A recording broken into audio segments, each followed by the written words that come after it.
a partir de ahora entonces ya la estamos grabando y después ya la subiremos al aula abierta o la compartimos en Facebook, ya vemos cómo hacemos.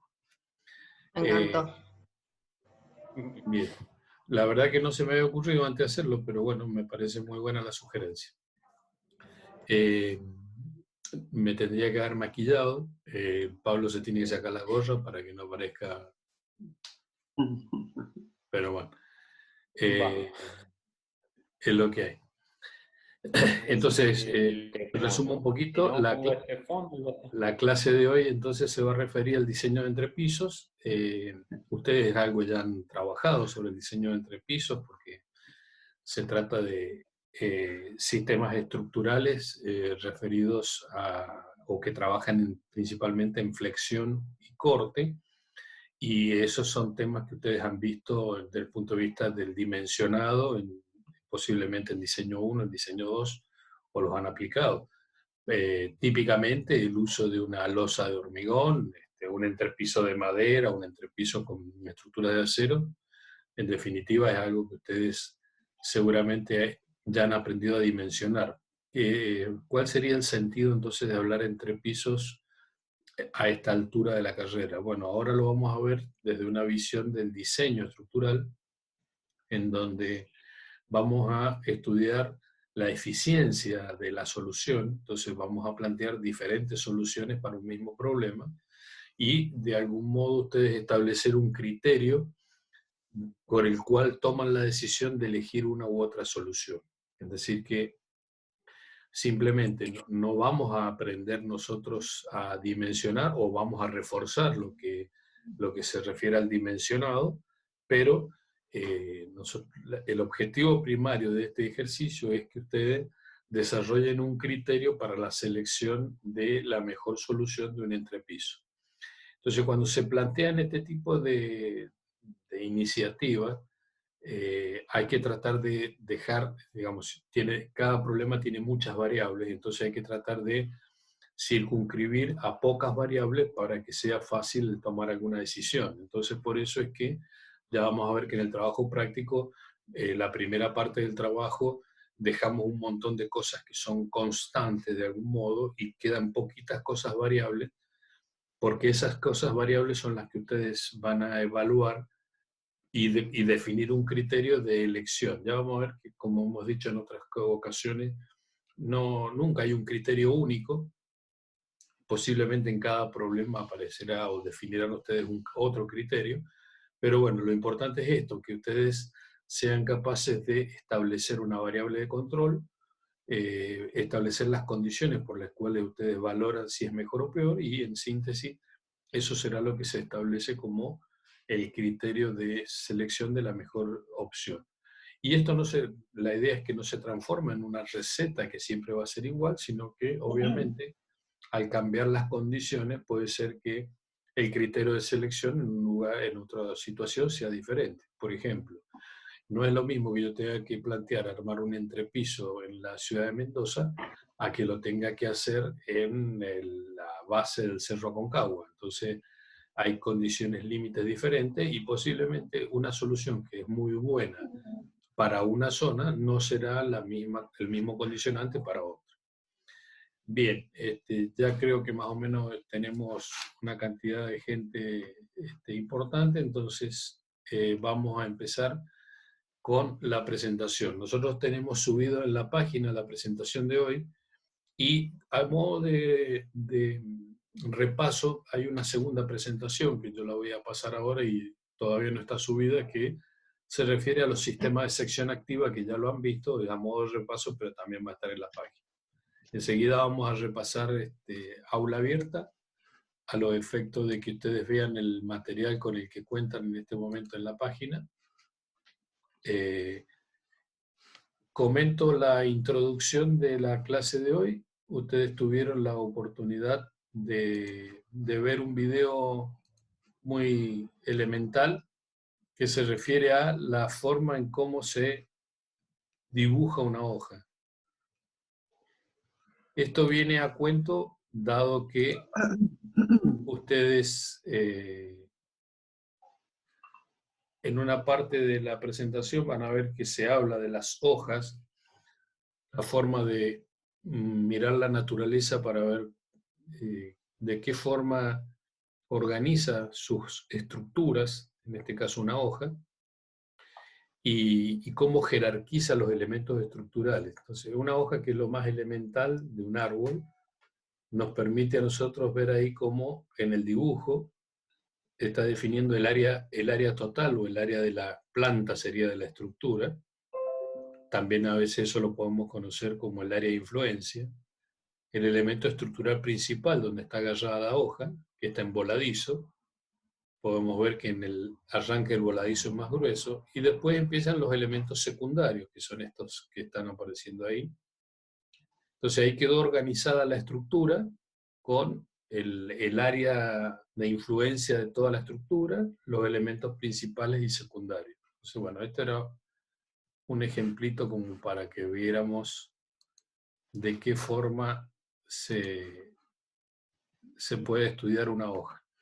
Ahora vamos a la parte de aula abierta. Aprovecho mientras estoy hablando, le vamos a subir el archivo este de sistemas de estructura, se llama así, sistemas de estructura. Esto es sección activa, o más activa creo que también le llamaban. Entonces, teóricamente, el archivo, no veo si se ha subido, no alcanzo, no tengo buen contraste acá. Ah, no, está subiendo, ahí lo vi. Bueno, esta es una parte de donde nosotros trabajamos para la administración del aula abierta. En este caso estamos en la unidad 1, diseño estructural, y entonces estamos agregando el archivo de sección activa, que es el que vamos a poder ver en segundo término, después de ver la introducción de organización de entrepiso. Ahora, en cuanto termine de subir,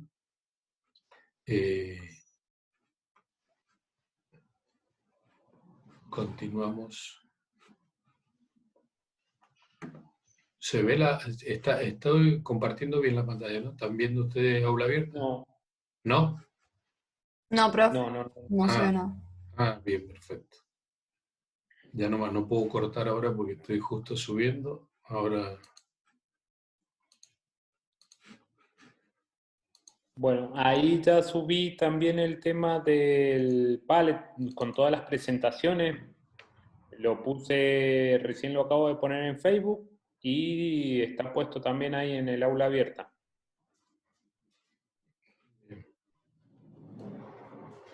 ¿en dónde está, Pablo? Así lo muestro acá también de paso.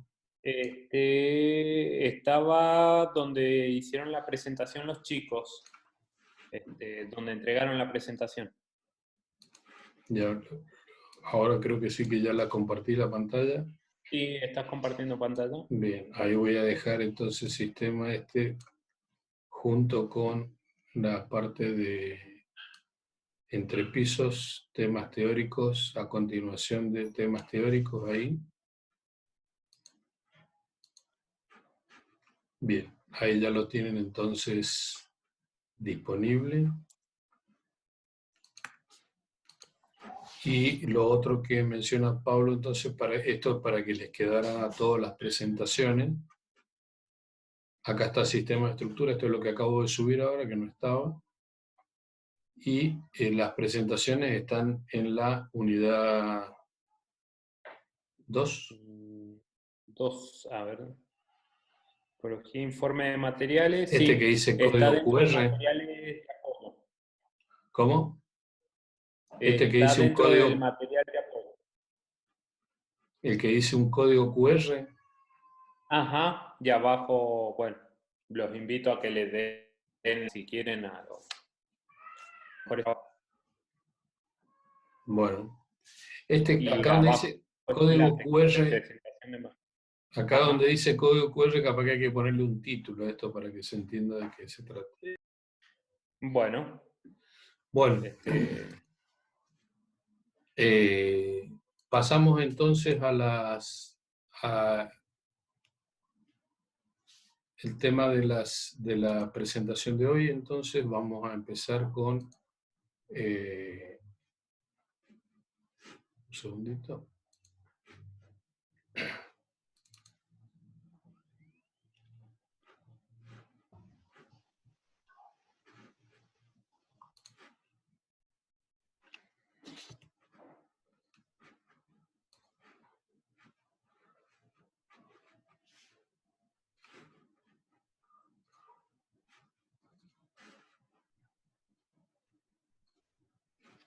Bien, ahí estamos entonces en la presentación de hoy.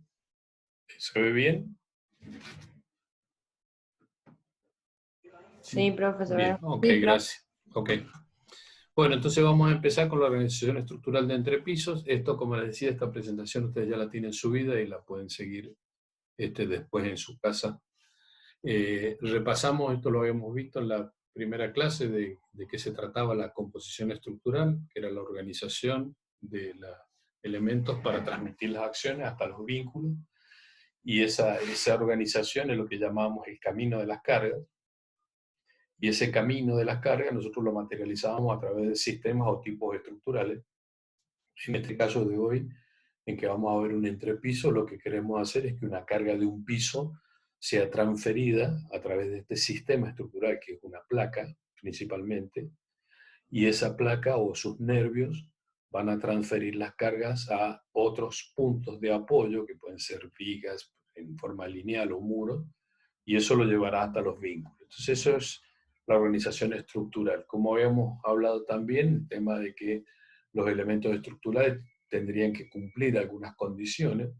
Obviamente decíamos siempre que la condición funcional es la vital, porque en este caso el más claro para poder mostrar, y es que la forma de un entrepiso, a los efectos funcionales, la forma más cómoda es la forma horizontal. O sea, si tiene alguna inclinación, supongamos que lo hiciéramos a dos aguas, un entrepiso, tendría un buen escurrimiento de las aguas, pero si tiene una pendiente muy grande, desde el punto de vista del uso, sería incómodo.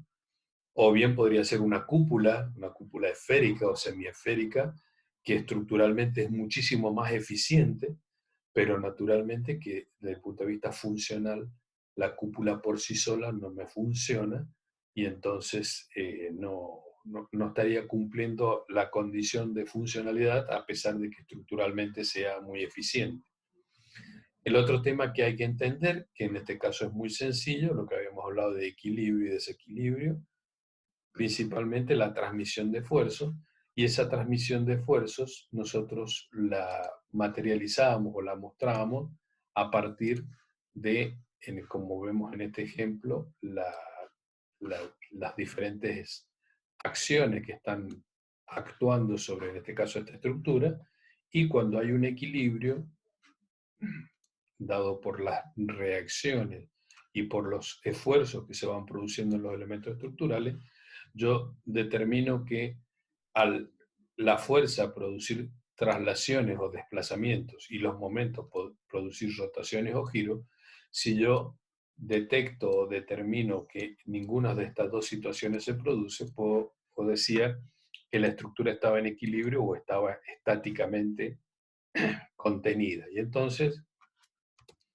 nosotros de ahí podíamos concluir, o habíamos aprendido en realidad, que esas condiciones de que no haya desplazamientos y no haya giros, lo poníamos lo nombrábamos a través de momentos y fuerzas, y entonces la condición de estabilidad o que la estructura estuviera quieta, la materializábamos a partir de estas dos expresiones, suma de momentos y suma de fuerza, en el plano.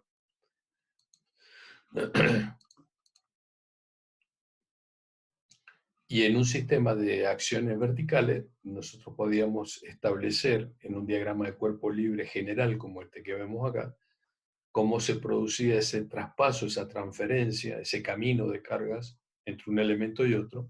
Y al aparecer ese camino de cargas, por ejemplo, veamos el caso de una columna que tiene una acción y una reacción, por lo tanto, en este caso la suma de fuerzas en I es igual a 0, entonces podemos decir que en esa dirección está equilibrada, no hay desplazamiento, pero si nosotros alcanzamos de ver, hay una pequeña línea de puntos que está mostrando cómo quedó deformada esta sección por efecto de las acciones, es decir, que acá las fuerzas han producido un acortamiento de la sección en la dirección longitudinal y un ensanchamiento de la sección en dirección transversal. Entonces, esta situación nos está mostrando que ese acortamiento está produciendo un efecto denominamos a eso un efecto de compresión. Entonces podemos ver que la deformación, hay un efecto de deformación vertical o acortamiento, llámenle deformación vertical, respecto de la deformación horizontal. O sea, claramente tiene que haber alguna relación, dado que la cantidad de material, de masa es la misma. Entonces, cuando la columna se acorta, a su vez se ensancha, es un reacomodamiento o redistribución del material, y esa relación entre las dos deformaciones es una característica de los materiales y se conoce como módulo de Poisson. Ese módulo de Poisson, por ejemplo, en el hormigón vale 0,20, en el acero vale 0,30. Entonces, así como las tensiones, las densidades son características de los materiales, el módulo de Poisson que relaciona las deformaciones es también una característica. Acá, corrijo, perdón, me he equivocado, esto es deformación horizontal respecto de deformación vertical. Está al revés ahí. Es horizontal respecto de la vertical.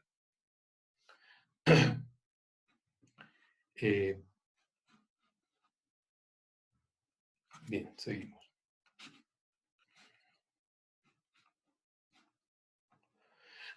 De la misma manera, nosotros teníamos transferencia de acciones en el caso de las fuerzas horizontales, así como lo acabamos de explicar para las fuerzas verticales. Lo mismo en las fuerzas horizontales teníamos este esquema. Esto lo habíamos visto en la clase anterior. Era como para repasar el tema de introducción. Entonces vamos a ver ahora concretamente el tema de hoy, que es módulos y orden de descarga. Podemos entonces diseñar y proyectar una hoja. Recién habíamos visto en el video cómo al empezar a dibujar mostraba y empezaba diciendo, bueno, esto sería el perímetro o el borde de la hoja. Esto es el borde, bueno, sería el área de este elemento estructural, que va a ser el área útil. Entonces a todo esto nosotros le llamamos, en principio, el área de influencia, el área total del elemento. Después, en segunda instancia, veríamos que dibujábamos el elemento principal de la estructura, y en el dibujo tenía la sutileza que mostraba que era más grueso en el extremo y después iba siendo más fino, ¿no? ¿Esto a qué responde como elemento estructural? Ustedes tienen que haber estudiado que esta hoja, en definitiva, va a estar agarrada acá del árbol, de este extremo, y entonces, a los efectos estructurales, esto es un elemento, si no se enoja la naturaleza, yo lo voy a representar como un elemento que está empotrado y libre, y que por efecto de, por ejemplo, una carga de viento, que lo va a solicitar, le va a tratar de mover a la hoja, esto va a generar un diagrama de momentos, flectores, que va a ser creciente hacia abajo, así, así, así, así, así. Es decir, que a medida que me voy acercando al empotramiento, es decir, a donde la hoja se está agarrando posiblemente de una rama, el momento es cada vez más grande. Por lo tanto, como la resistencia del material, del tallo, es siempre la misma, lo que yo necesito es que, para que esto tenga realmente resistencia, aumentar la sección a medida que me acerco al empotramiento. Y bueno, eso es lo que hace el árbol a los efectos de mantener la forma más eficiente de la hoja. Entonces, ante este desafío de decir, bueno, podemos proyectar una hoja, vamos a ver que hay una jerarquía en los elementos estructurales. Naturalmente, este es el primer elemento de soporte, el que va a soportar el peso de toda la hoja, y por eso le asignamos o lo que se denomina orden de descarga, el orden de descarga primario o 1. En segunda instancia aparece lo de categoría 2 o orden de descarga 2, es decir, el peso de la hoja tiene que hacer 2 escalones, de acá pasa al verde, del verde pasa al rojo. Entonces por eso es que se le denomina orden de descarga 2. En tercera instancia aparecerían las líneas azules. No están todas dibujadas, están dibujadas algunas nada más, faltarían estas. Y un siguiente orden de descarga sería el orden 4. Entonces, ¿cómo son los escalones que tiene que hacer el peso de esta hoja o el peso o el soportar la fuerza del viento? De la superficie de la hoja pasa al amarillo, del amarillo pasa al celeste o al azul, del azul pasa al verde y el verde pasa al rojo. Así que cada escalón que tiene que saltar la carga es lo que denominamos como orden de descarga. Y entonces sí hemos sido capaces de proyectar una hoja perfectamente. ¿Con qué similitud o a qué se asemeja este orden de descarga en la naturaleza? ¿Qué otra cosa les recuerda, por ejemplo? ¿Qué cosa en la naturaleza puede tener una jerarquía similar en cuanto a la transferencia esta de un elemento a otro?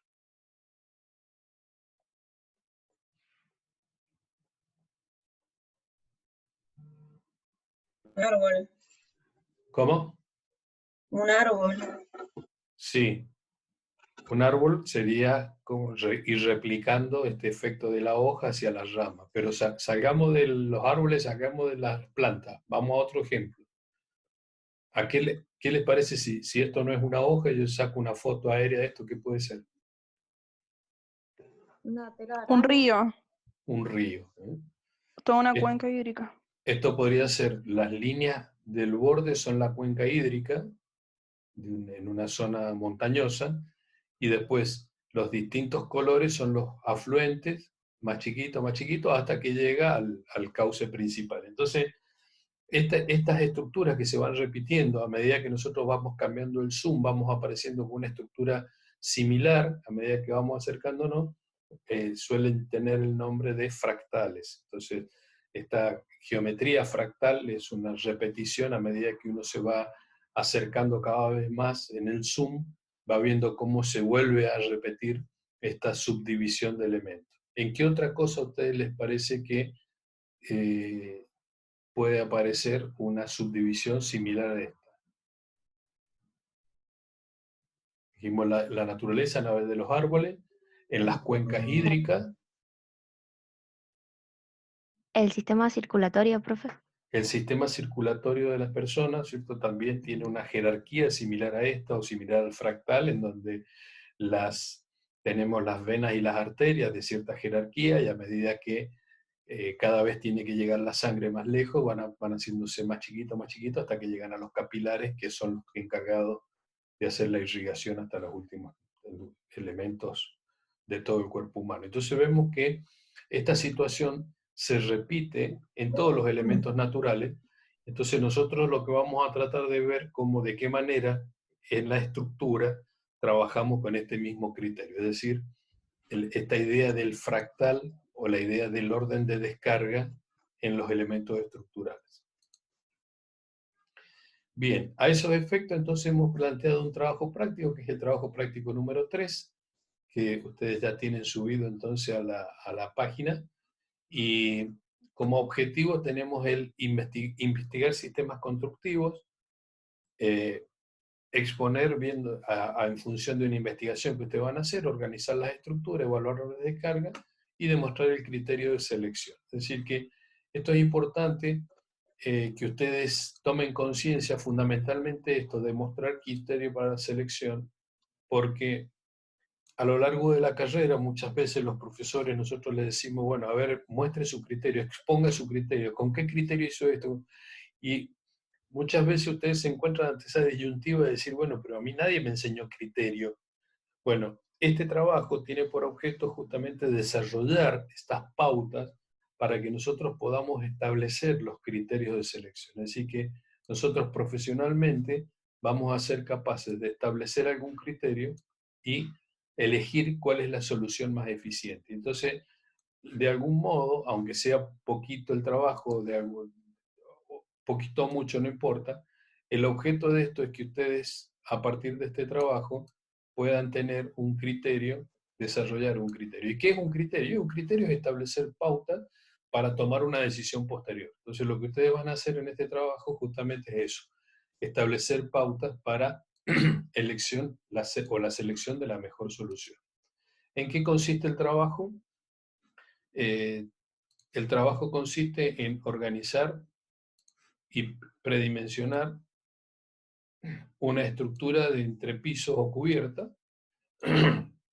En esa estructura, como ustedes saben, bueno, se involucran recursos de materiales, mano de obra, montaje, etc.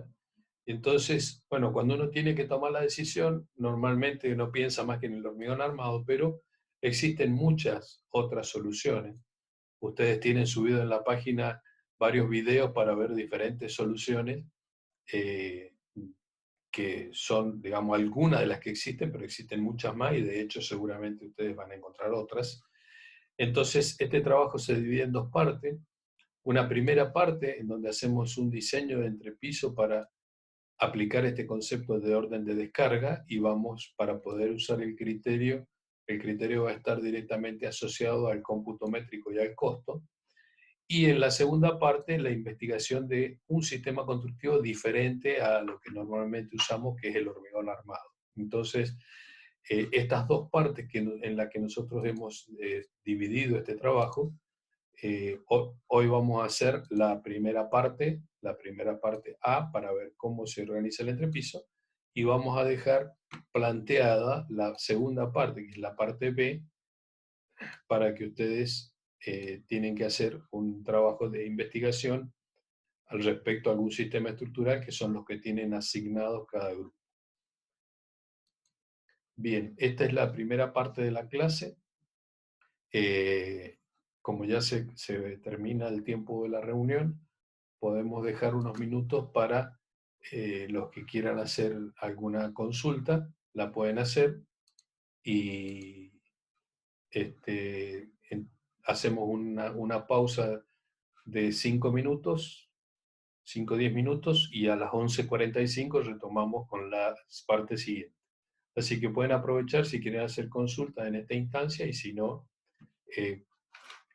terminamos la primera parte de la reunión y retomamos a las 11:45.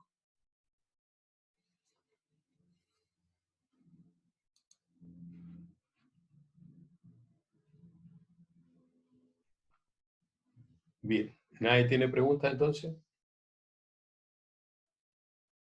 Profe, el tema de la semana pasada, de dosificación, el valor W y A de absorción, o sea, de acuerdo al árido, ¿ese de dónde en la vida real, o sea, lo sacamos? O sea, ¿quién nos los da? ¿De dónde lo podemos sacar? ¿Se acuerdan que cuando hablábamos inclusive también del módulo de fineza, son propiedades de los áridos? Y los áridos son muy variables de acuerdo a dónde se extrae, o sea, de la cantera. Hasta a veces en una misma cantera, si era mi lugar donde se extrae el árido, puede haber diferencia. Entonces, la manera de conocer las propiedades de los áridos es al hacer la compra del árido. Supongamos que ustedes compran de 3, 4, 5 camionadas de árido porque van a hacer el hormigón en su obra. Tienen que sacar una muestra de eso, llevarlo al laboratorio, hacer una granulometría, y ahí en el laboratorio le van a otorgar, en ese análisis granulométrico, los parámetros del árido. Ah, bien, gracias. Es como si tuviera que hacer un análisis de sangre, más o menos.